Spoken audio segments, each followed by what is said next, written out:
Welcome back. Joining me now is Republican Congressman Don Bacon of Nebraska. Thank you so much for joining us, Congressman. Really appreciate it. All right. Well, you are back there in the House. A vote set for tonight to reopen the government. You are a yes. Do you think there are enough votes to pass this? I think so, but I'm not taking it for granted. I mean, I'm shocked that Leader Jeffries is whipping against this.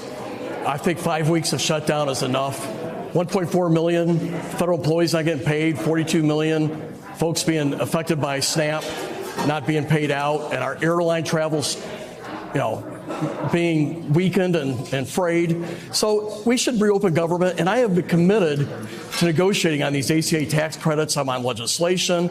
I propose bipartisan ways to get us to an agreement in the middle on these tax credits.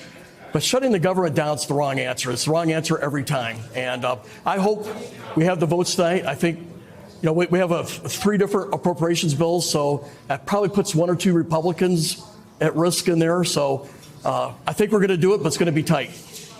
You are saying you are committed to making sure that these Obamacare subsidies are extended, but do you have a sense that leadership is committed? Speaker Johnson has not committed yet to putting a bill on the floor that would extend these health care subsidies. Well, let me start off with on the Senate side. Leader Thune has said he wants to have income caps, and he wants to ensure all these tax credits go directly to individuals' premiums to reduce their premiums. That's what my bipartisan framework does, and the bill that I'm on with a Democrat, Sam Liccardo. I also haven't heard the same level of detail from Speaker Johnson, but he's made it clear that he wants to find an agreement on the tax credits. But I'm sure it will not be just a clean extension of these tax credits. But I think I've offered a way on this that most Republicans will support and most Democrats. And I know the majority of Republicans want to support something to stop the premium increases that we're going to see on January 1st. And so I'm offering a way out, and I think most Republicans will support it.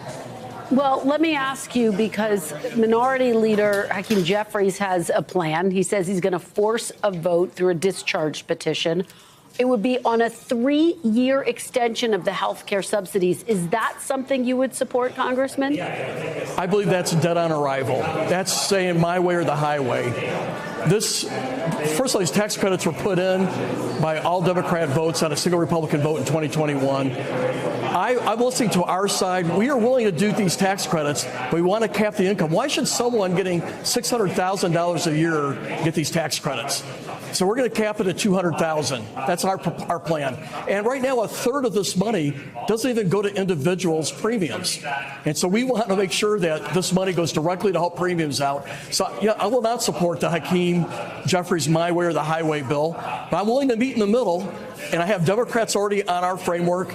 I'm on a Democrat bill that does exactly what I'm proposing.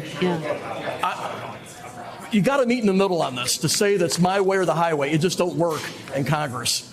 Congressman, have you discussed your proposal with the House Speaker, and has he made any type of commitments or guarantees to you that he will put it on the House floor? Because, again, he has not said he's going to put an extension of these health care subsidies on the floor. I have not talked to him one-on-one, and I don't think he's going to put the Hakeem Jeffries bill voluntarily on the floor or what the Democrats want to push in the Senate. I do believe he'll support a bipartisan way forward, and he's going to count on the appropriations chairman, my good friend Tom Cole, and the Democrat minority ranking member, and they're going to have to work this out and put this stuff in the appropriations bill. And the vast majority of Republicans want something done. I believe the Speaker will respond to that. I mean, I've talked to a lot of my colleagues on the Republican side. They do not want to see premiums skyrocket either. So this is a shared concern, but we're not going to do the Democrat plan 100% verbatim without our input. Do you think that it was a mistake for Speaker Johnson to not commit to put health care subsidies on the House floor, given that polls show a majority of Americans want to see those subsidies extended? Well, okay, they want to see subsidies extended. Do they want to have subsidies extended for people earning $600,000? I think they want something done here that will lower, for the majority of Americans, their health care costs. I'm committed to doing that. I think Speaker Johnson Well, he should commit himself to finding a bipartisan agreement and doing it. I think that would be the commitment. A bipartisan plan, not Hakeem Jeffries' plan, but a bipartisan plan to do it. But I also think there's another area that we're concerned about.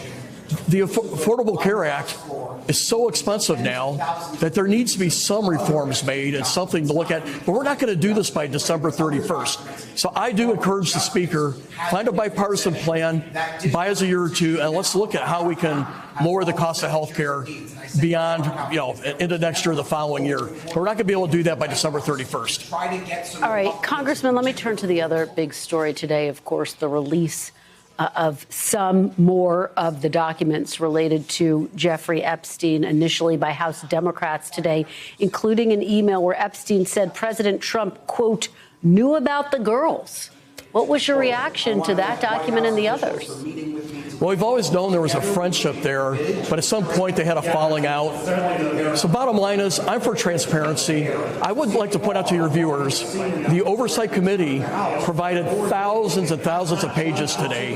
The process is working, right? The Oversight Committee, Republican and Democrats, are turning out this information. They have subpoenas out there. I do think it's working. Now, there's been all this talk about the discharge petition. Even if we pass it out of the House, it's got to pass the Senate, and the president's going to sign it or veto it, and that's going to take a while. The Oversight Committee is getting the job done now, and I'm for total transparency. I don't care who's on it. I don't care if it's Republican, Democrat. It should be public. Let's just protect the victims' names. The victims deserve protection. Other than that, total transparency.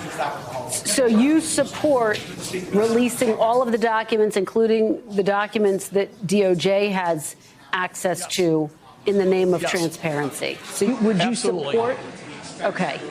Let me ask you. If this bill comes on the floor, I'm going to vote yes on it. There's some reasons why I did not sign the discharge petition, but they're going to get their 218th signature today.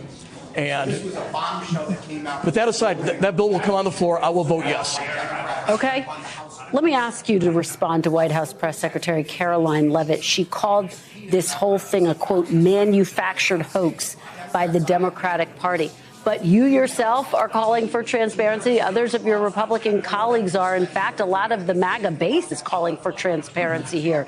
Do you agree with Caroline Leavitt that this is a hoax? The White House made a glaring public relations failure here, mistake. As you know, the Attorney General, and I think she does a good job in many areas, but she really made a mistake here. Months and months ago, she said she has all the names, all the clients of Epstein, and all the people that were breaking the law with these underage women, and she was going to release them. And then a little while later says, oops, there is none. That was a failure. That was a mistake. They shot themselves in the foot. So because of those announcements, I think they will have to release everything and just make it public. And we're going to let the chips fall where they fall. Anybody that was involved will have their name out. Maybe they just had dinner with Epstein. Well, they can say that. Maybe they were breaking the law with underage women. They'll have to answer to the public on that or face, the judicial system. But yeah. I think open transparency right now is the only way forward on this. Congressman, very quickly before I let you go, there's apparently a provision in the House bill that would allow senators to sue the government if their electronic records are obtained without their knowledge. You just heard my prior guest, Madeline Dean, talking about that. There's also a sense that Johnson might try to have that stripped. What is your sense? Will that provision be in the final bill? No, I think it was a mistake to put it in there. We got to get the government open.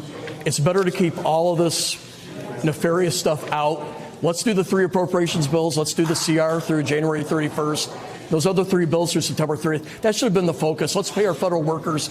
I wish they would not have put that in the Senate side. That said, I'm going to vote to keep the government open. I think it was a mistake to have that part in there. But I don't want to go another day not paying our federal employees.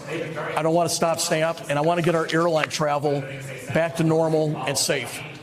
All right. We'll be watching closely throughout the night. Congressman Don Bacon, thanks so much for joining us on a really busy day.